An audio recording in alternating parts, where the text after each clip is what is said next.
Após uma guerra nuclear devastadora, toda a Terra se transformou em uma terra arrasada. Os poucos sobreviventes sortudos foram forçados a se reunir em uma cidade isolada, tentando sobreviver em meio ao medo e ao desespero. Quando começaram a acreditar que a civilização humana logo seria exterminada, um raio de esperança surgiu de repente. Algumas pessoas, infectadas pela radiação nuclear, passaram a possuir habilidades anormais. Com apenas um movimento das mãos, podiam controlar a matéria e a energia ao seu redor. Ficou claro que os humanos estavam começando a mudar, mas nem todos evoluíram de forma positiva. A maioria da humanidade, sob a influência prolongada da radiação, havia se transformado em criaturas meio humanas, meio demônios, e já não mantinham forma humana. Elas se reuniram nos arredores da cidade e tornaram-se monstros amaldiçoados, que os sobreviventes passaram a chamar de os Perdidos. A partir de então, a terra abandonada foi chamada de Terra Perdida, símbolo do declínio e do horror. O tempo passou num piscar de olhos. Um século se passou. Após 100 anos de trabalho árduo para reconstruir e sobreviver, os sobreviventes ergueram um novo império sobre as ruínas. Pensou-se que esse seria o alvorecer de uma civilização renascida. Mas ninguém esperava que o nascimento desse império não traria esperança, e sim prenderia a humanidade em correntes ainda mais pesadas do que antes. As pessoas tinham que trabalhar duro todos os dias apenas para sobreviver, num mundo onde o crepúsculo do apocalipse ainda pairava. Esse esforço era recompensado apenas com uma pequena quantia, o suficiente para mal sobreviver. O mais assustador era que, por causa de conflitos de interesse e diferenças de crenças, uma fenda profunda havia se formado silenciosamente entre o Império e a Igreja. Uma fenda que se tornaria cada vez mais difícil de curar com o passar do tempo. Em nome de recuperar as terras perdidas, a Igreja passou a recrutar civis freneticamente e a construir secretamente um exército dentro da cidade. Qualquer um com habilidades mágicas era rotulado de herege. Uma vez descobertos, eram impiedosamente caçados pelos guerreiros da Igreja. Isso mergulhou toda a cidade em um período sombrio de terror branco. Quando os governantes do Império perceberam o perigo, o poder da Igreja já havia se tornado tão grande que estava fora de controle. Uma tempestade capaz de mudar todo o novo mundo estava se aproximando silenciosamente. Grey, a última bruxa sobrevivente após o apocalipse, dizia-se ter nascido nas Terras Perdidas, um lugar repleto de mistérios. Inúmeras pessoas cobiçavam seu poder, mas ao mesmo tempo temiam aquilo que ela possuía. Numa noite escura, a imperatriz veio pessoalmente até Grey e propôs um acordo secreto. O imperador estava gravemente doente e poderia morrer a qualquer momento. Uma vez que ele morresse, a Igreja certamente aproveitaria a oportunidade para se rebelar e iniciar uma guerra total. Para reverter a situação cada vez mais crítica, a rainha decidiu contratar Grey para executar uma missão perigosa, infiltrar-se nas Terras Perdidas e rastrear um lobisomem mutante com a habilidade de se transformar. Segundo rumores, se o sangue dessa criatura fosse injetado no corpo humano, a pessoa passaria a possuir todos os poderes de um lobisomem. Em troca, a rainha ofereceu a Grey um grande saco de ouro como recompensa. Prometeu que se ela trouxesse de volta o sangue do lobisomem, o Império garantiria sua segurança absoluta. Ela deixaria de ser um alvo da Igreja. Diante de uma promessa tão atraente e uma recompensa tão generosa, Grey não teve motivo para recusar. Ela aceitou imediatamente e jurou que, antes da noite de lua cheia, encontraria o metamorfo mágico, tomaria seu poder e o entregaria à rainha. A rainha ouviu a promessa e partiu satisfeita. Logo depois, Grey se preparava para usar seu poder profético para rastrear o lobisomem, quando o guarda real Jerice apareceu subitamente e usou seu poder para interromper a magia de Grey. Jerice insinuou que o poder do lobisomem jamais poderia cair nas mãos da rainha, ou as consequências seriam desastrosas. Sem hesitar, tirou seu relógio de bolso de ouro, uma relíquia de família, e o ofereceu como recompensa. Seu objetivo era impedir aquela transação insana. Grey reconheceu imediatamente o ciúme escondido nos olhos de Jerice, mas o relógio de ouro tornava impossível recusar. Afinal, desde que a recompensa fosse atrativa o suficiente, Grey concordava com qualquer pedido. Essa era a natureza de uma bruxa que sempre soube pesar os benefícios. Após Jerice partir, Grey usou novamente seus poderes precognitivos para buscar o paradeiro do lobisomem. As imagens em sua mente mostraram um grupo de aventureiros tentando atravessar o leito seco de um rio coberto de ossos. O ar estava impregnado com o cheiro da morte. O destino deles era uma caverna profunda escondida nas trevas. De repente, um par de olhos vermelhos brilhou na escuridão. Era o lobisomem mutante que Grey procurava. Porém, a aura assassina que emanava da criatura superava em muito o que Grey esperava. Ela entendeu que, com sua força atual, não teria a menor chance contra aquele monstro. Para aumentar suas chances de sucesso, Grey decidiu arriscar e se infiltrar no perigoso mercado negro subterrâneo. Numa taverna escondida no fundo do mercado, ela encontrou Boyce, um lendário caçador de recompensas muito falado por todos. Boyce já havia pisado nas Terras Perdidas muitas vezes e tinha vasta experiência em combate, claramente o candidato ideal para ser seu guardião. Contudo, Ao ouvir o propósito da missão, os olhos de Boyce brilharam com hesitação. Após um momento, ele admitiu que realmente havia um lobisomem mutante chamado Sodor, perto da área do Rio da Caveira. Mas aquele lugar estava repleto de cadáveres, fosse de sobreviventes ou de almas perdidas. Quem entrava lá jamais saía. Gray se arrepiou de horror ao ouvir isso, mas logo percebeu que aquele era, muito provavelmente, o lugar mencionado na profecia. Após refletir por um momento, Gray tirou o relógio de bolso que Jerice lhe deu. Num mundo arruinado e caótico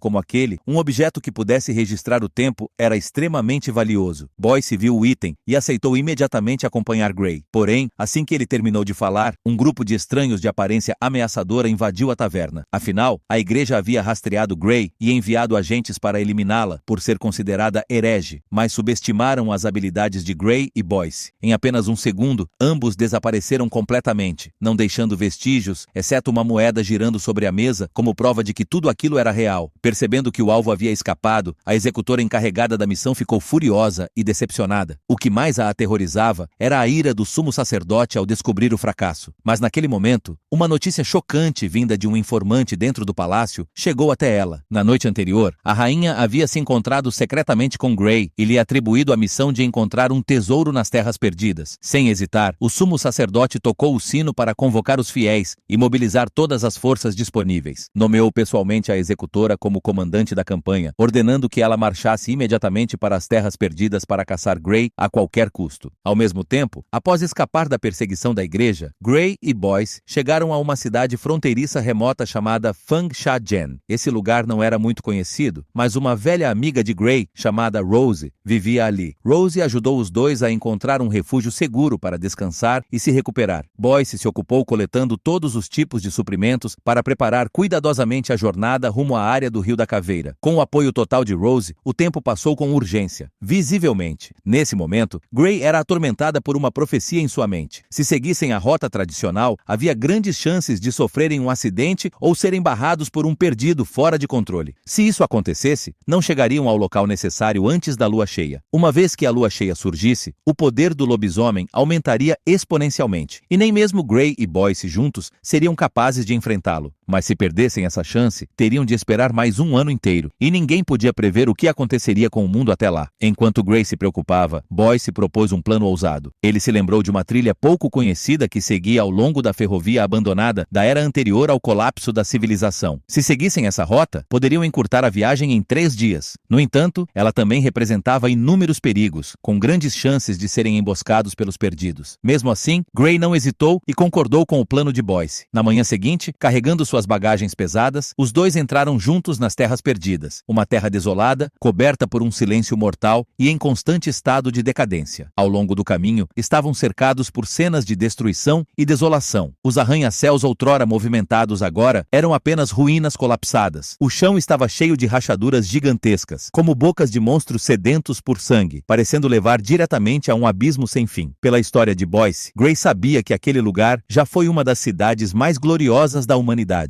Mas a grande guerra que destruiu o mundo havia apagado tudo. Dezenas de ogivas nucleares caíram como foices da morte e transformaram a cidade em cinzas num instante. O destino deles, dessa vez, era o Rio da Caveira, escondido nas profundezas daquelas rachaduras aterrorizantes. De fato, alcançar a segurança no momento certo era uma tarefa difícil. Pouco depois de partirem, a executora também liderou soldados para controlar um trem que corria na direção para onde Gray e Boyce estavam indo. Quando a rainha soube que a igreja havia arbitrariamente enviado os executores para longe da capital, ela ficou imediatamente furiosa e correu até o sumo sacerdote para confrontá-lo. Mas o sacerdote respondeu calmamente que Gray havia assassinado anteriormente um membro da igreja, cometendo assim um crime imperdoável. Eles estavam apenas cumprindo a missão de capturar uma herege. Claro que a rainha entendeu o significado oculto por trás dessas palavras. Mesmo assim, manteve a calma e a postura de alguém com poder supremo. Em resposta, disse que o imperador estava gravemente doente e não podia administrar a situação, enquanto a insegurança do povo crescia. Se a igreja mobilizasse suas forças de maneira tão massiva naquele momento, seria como empurrar o império para um ataque em 2 frentes. No entanto, o sumo sacerdote não apenas não recuou, como respondeu em tom firme dizendo que todos os rumores eram apenas invenções. Ele ainda aconselhou friamente a rainha A, em vez de se preocupar com os assuntos da igreja, concentrar-se em acalmar o povo. E se não pudesse fazer isso, que entregasse o poder a alguém mais digno. Estava claro que ele já não respeitava mais a rainha. Do outro lado, os executores e suas tropas chegaram a Fangsha, Cheyenne. Eles rapidamente ordenaram torturas brutais para forçar Rose a revelar o paradeiro e o propósito da viagem de Gray e Boyce. A irmã de Rose, Mara, incapaz de suportar a visão de seu irmão sendo torturado, desabou em lágrimas e confessou tudo. Contudo, ela não previu a brutalidade fria da executora. Assim que obteve as informações necessárias, a executora ordenou imediatamente a queima de toda a cidade de Fang Cheyenne e então liderou os soldados na perseguição em direção ao Rio da Caveira. Naquele momento, faltavam apenas 3 dias para a lua cheia. Boyce levou Gray até uma estação florestal abandonada, onde havia um barqueiro chamado Saras. Por uma moeda de ouro, Saras os levaria de teleférico até o outro lado do abismo. Mas, ao chegarem ao acampamento, encontraram Saras assassinado no meio da estação. Boyce supôs que Saras havia sido emboscado e morto por outros sobreviventes, então correu para verificar se o sistema de teleférico ainda funcionava. Mas nesse instante, ouviram passos apressados atrás deles. Um segundo depois, a executora e um grupo de soldados cercaram todo o acampamento. A igreja até sequestrou Mara, a irmã de Rose, para forçar Boyce a desistir do acordo com Gray. Mas, quando se trata de riqueza, as pessoas podem se tornar extremamente frias. Embora seu melhor amigo estivesse em desespero com a irmã capturada, Boyce não demonstrou nenhuma intenção de romper o acordo com Gray. Percebendo que a negociação havia falhado, a executora ficou furiosa e atirou em Mara, matando-a diante dos olhos deles. Boyce gritou de raiva, sacou sua arma e partiu para um combate de vida ou morte com o inimigo. Gray também entrou na luta. Uma grande batalha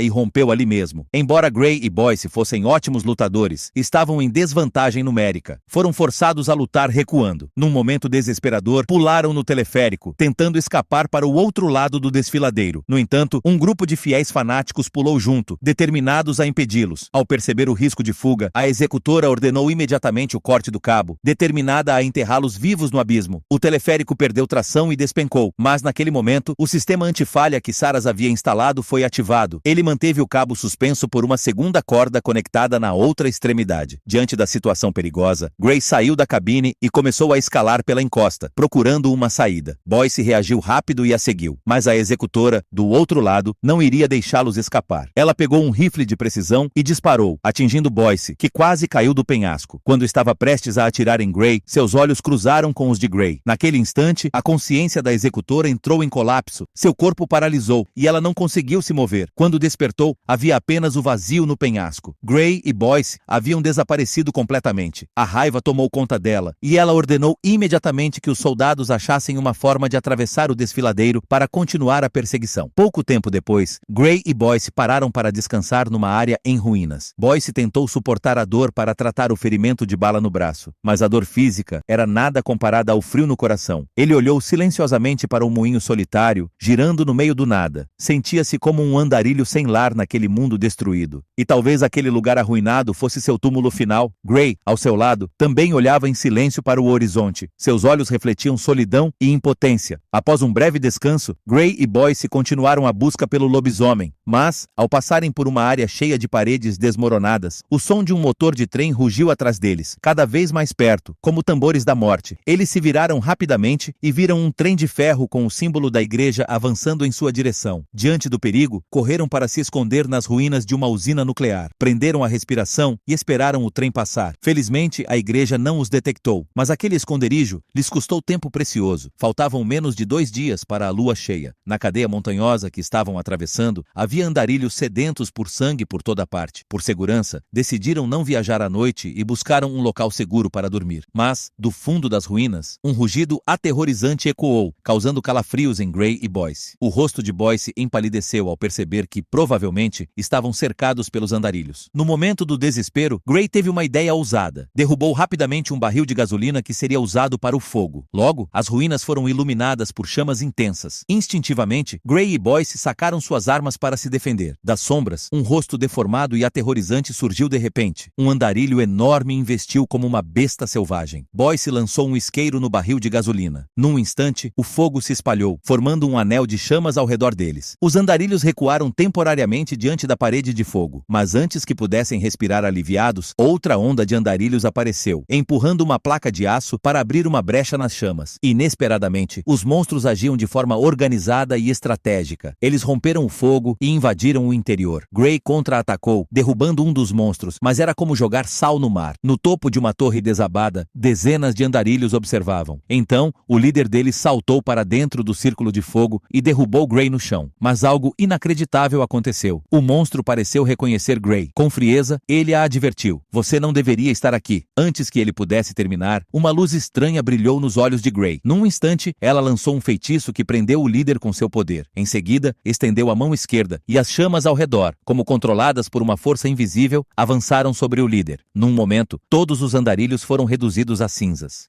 Boyce, que viu tudo com os próprios olhos, ficou em choque. O poder que Gray havia mostrado era além de tudo que poderia imaginar, mas isso o fez se perguntar: se ela possuía um poder tão terrível, por que não o usava para derrubar o Império corrupto e construir um novo mundo? Inesperadamente, Gray respondeu com calma: a destruição do Império é inevitável, mas agora não é o momento. Ela ainda ressaltou que qualquer um que desejasse poder pelos meios errados acabaria pagando o preço. E o líder dos andarilhos, queimado diante deles, era a prova viva disso. Enquanto isso, no Palácio Real, a rainha grávida, de repente, lançou um golpe de estado. Assim como a igreja havia planejado para derrubar a família real, agora ela viu uma oportunidade de ouro. Com todo o exército da igreja mobilizado na linha de frente para caçar Gray nas terras perdidas, ela aproveitou a noite silenciosa para acabar com o imperador moribundo com as próprias mãos, e assim assumiu oficialmente o trono supremo. Diante dessa situação de força maior, o sumo sacerdote não teve escolha a não ser demonstrar submissão à imperatriz, mas secretamente ordenou aos executores que capturassem Gray a qualquer custo e impedissem o fortalecimento da família real. Do outro lado, Gray finalmente chegou à Terra do Fogo, o último local antes de alcançar o Rio da Caveira, onde o lobisomem mutante estava escondido. Gray não queria envolver pessoas inocentes, então entregou o relógio de bolso ao Boyce, conforme combinado, e fez sinal para que ele partisse sozinho. Mas após tantas dificuldades enfrentadas juntos, Boyce não conseguiu deixá-la ir sozinha rumo ao abismo. Ele tentou convencê-la a voltar para a cidade com ele. No entanto, Boyce não sabia que o tal, quando se faz um pedido, ele será atendido, era, na verdade, a maldição que Gray carregava. Ela era obrigada a cumprir todo o contrato que jurasse. Boyce, então, não teve escolha senão continuar acompanhando-a. Gray e Boyce cruzaram as ruínas e entraram num túnel profundo. Nesse ponto, estavam a poucos metros do Rio da Caveira, quando os trilhos sob seus pés começaram a tremer violentamente. Gray entendeu de imediato. Os executores haviam os alcançado. Ela não podia deixar seus esforços irem por água abaixo. Gray disse ao Boyce para se esconder, enquanto ela se posicionava para enfrentar os perseguidores. Ela ficou de pé sobre os trilhos, pronta para encarar o inimigo. O executor, ao vê-la ali, ordenou que o trem acelerasse, com olhos cheios de intenção assassina. Mas nesse momento, Gray repentinamente correu em direção à entrada do túnel. Quando o executor percebeu algo errado, já era tarde. Os trilhos à frente estavam cortados há muito tempo. Gray saltou da seção quebrada, e logo depois, o trem caiu no abismo e explodiu em milhares de pedaços. No último segundo, Boyce conseguiu salvar Gray, e ambos sobreviveram milagrosamente. Ao receber a notícia da morte do executor, o sumo sacerdote ficou furioso. Ele decidiu usar a força para retomar o poder da rainha, mas ninguém esperava que Juris, o fiel guarda da rainha, aparecesse e aniquilasse todos os subordinados do sumo sacerdote. Afinal, Juris já agia secretamente sob as ordens da rainha já há muito tempo, eliminando silenciosamente todas as forças armadas da igreja. Logo depois, Juris pessoalmente executou o sumo sacerdote em nome da família real, consolidando o poder absoluto da rainha. Ela se tornou o poder supremo do império. Enquanto isso, Gray e Boyce cruzaram um desfiladeiro perigoso e chegaram ao Rio da Caveira, antes da lua cheia surgir. O solo estava coberto de esqueletos brancos, todos vítimas massacradas pelos lobisomens mutantes. Boyce tentou convencer Juris de que não tinham chance contra o monstro, mas Juris não se comoveu. Ele sacou uma arma de prata pura, cuidadosamente preparada. Ao ver isso, Boyce lembrou que muitos guerreiros já haviam vindo com armas de prata tentar derrotar o lobisomem mutante. Todos morreram, nenhum voltou. Obviamente, a prata não fazia efeito. Mesmo assim, Gray não desistiu. Ela empunhou um par de garras de prata afiadas e saiu sob a chuva intensa, permanecendo de pé sob a luz fria da lua. Mas, Quando a lua cheia subiu ao céu, o lobisomem mutante não apareceu. Boyce se aproximou para convencê-la a recuar, mas Gray percebeu a mentira em seu olhar. A verdade veio à tona. Boyce era o lobisomem mutante que ela procurava todo esse tempo. Com a identidade revelada, Boyce, sob influência da lua cheia, não conseguiu mais se controlar. Seu corpo começou a se transformar e um rosnado escapou de sua garganta. Mas, de repente, ele sentiu uma resistência estranha em seu braço. Algo bloqueava o poder em seu corpo. Gray havia visto esse sinal na profecia. Quando costurou o ferimento de Boyce anteriormente, escondeu secretamente uma moeda de prata em seu corpo, para conter o poder do lobisomem. Com a transformação interrompida, Gray jogou fora o relógio de bolso e usou um feitiço. Boyce reagiu, tentando contra-atacar, mas quando seus olhos encontraram os de Gray, caiu em confusão mental. Na ilusão, a imagem de Gray se transformou em uma garça monstruosa, e Boyce atacou a criatura, mas Gray cravou as garras de prata em seu estômago, liberando uma explosão de energia poderosa. Boyce caiu no chão, tentou se levantar, mas percebeu que seu corpo estava completamente paralisado. Quando abriu os olhos, estava acorrentado com correntes de ferro geladas. Em desespero, implorou por sua vida e tentou usar a maldição do pedido para propor uma troca. Gray hesitou por um momento, mas então as nuvens se abriram, revelando a lua cheia brilhando sobre Boyce, que começou a se transformar novamente. Gray então acordou de imediato e, sem hesitação, cravou a adaga de prata em seu coração. O céu começou a clarear. Gray enterrou silenciosamente o corpo de Boyce e partiu com a pele do lobo de volta à cidade imperial para concluir sua missão. Ao passar pelo local onde os hereges eram forçados a trabalhos forçados pela igreja, eles ergueram suas enxadas em sinal de esperança, rezando para que a poderosa bruxa derrubasse a igreja e trouxesse liberdade aos portadores de magia. Gray permaneceu em silêncio, com olhos cheios de emoções conflitantes. Ela segurou firmemente a pele do lobo e foi diretamente ao palácio entregar o item. Na entrada, entregou a pele aos júris e disse friamente: "A rainha deve vestir essa pele antes da meia-noite, ou o poder de transformação nela desaparecerá para sempre." Mas Júris a questionou por não ter cumprido a promessa de deter a rainha. Gray respondeu calmamente com uma frase enigmática: "Eliminei todos os obstáculos entre você e a rainha. Nosso contrato está completamente cumprido." Júris entendeu tudo naquele instante e partiu em silêncio. Quando a rainha descobriu que a pele do lobo era de Boyce, sentiu-se como se um raio a atingisse. Boyce era seu amante secreto e pai da criança que ela carregava. O verdadeiro motivo de ela querer o poder do lobisomem era fugir com Boyce e viver livre do fardo da realeza. Mas o destino foi cruel. Em desespero, a rainha perdeu a razão, esfaqueou Júris, seu fiel protetor, e caiu sobre a pele do lobo, chorando em dor e desespero. Nesse momento, Gray liderou o povo oprimido para invadir o palácio. Ao ouvir os gritos e o som das armas, a rainha correu, mas ficou horrorizada com a visão. O povo, antes submisso, pegou tochas e armas e iniciou uma revolta violenta. Os nobres foram esmagados pela fúria do povo. O palácio virou um inferno em chamas e os explorados despertaram como feras, exigindo seus direitos. Afinal, Gray aceitou a missão da rainha porque viu na profecia o destino do império. Se Boyce fosse derrotado, o império corrupto desabaria e um novo mundo surgiria. Na manhã seguinte, sob os primeiros raios de sol, a pele do lobo de Boyce se desfez em luzes brilhantes que voaram até o Rio da Caveira. Logo depois, Boyce milagrosamente voltou à vida. A primeira coisa que fez foi partir em busca de Gray, determinado a se vingar. Mas, ao encontrá-la, Gray não fugiu. Ela revelou toda a verdade. Nunca quis matá-lo de verdade. A pele era apenas o meio para cumprir a profecia. A queda do império era necessária para um novo recomeço. Ao ouvir isso, o ódio nos olhos de Boyce desapareceu, dando lugar à compreensão. No fim, Boyce e Gray apertaram as mãos e fizeram as pazes. Juntos partiram rumo à terra misteriosa chamada Terras Perdidas. A história de hoje termina por aqui. Muito obrigado pela sua atenção. Se achou o filme interessante, curta e inscreva-se no canal para nos apoiar. Um grande abraço e até a próxima. Tchau, tchau.